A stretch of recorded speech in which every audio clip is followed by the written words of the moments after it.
ई-चलन रद्द करण्याच्या मागणीसाठी कोल्हापूर जिल्हा वाहतूकदार संघटनेकडून पुन्हा आंदोलनाचं हत्यार उपसण्यात आलंय। संघटनेचे प्रदीप राठोड यांनी 15 ऑगस्टपासून प्रादेशिक परिवहन कार्यालयाच्या प्रवेशद्वाराजवळ आमरण उपोषण सुरू केलंय। आज या उपोषणाचा 10वा दिवस होता। त्यांच्या उपोषणाला विविध वाहतूक संघटनांचा पाठिंबा मिळतोय।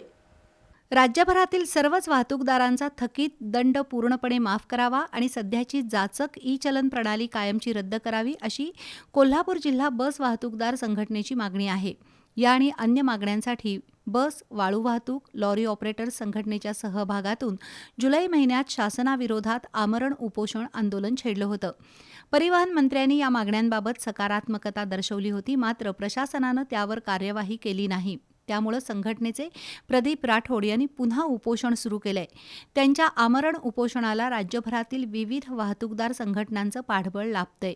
त्यांच्या उपोषणाचा आज 10वा दिवस होता। रविवारी कोल्हापूर दौऱ्यावर आलेल्या महसूल मंत्री चंद्रशेखर बावनकुळे यांनी प्रदीप राठोड यांच्या उपोषणाची दखल घेतली। जिल्हाधिकारी कार्यालयात आंदोलनकर्त्यांची बैठक घेऊन याबाबत प्रशासन पातळीवर प्रयत्न करण्याचं आश्वासन नामदार बावनकुळे यांनी दिलं। दरम्यान उपोषणकर्ते प्रदीप राठोड यांची प्रकृती ढासळत चालली आहे। या प्रश्नाकडे प्रशासनानं गांभीर्यानं लक्ष देणं गरजेचं असल्याचं संघटनेकडून सांगण्यात आलं।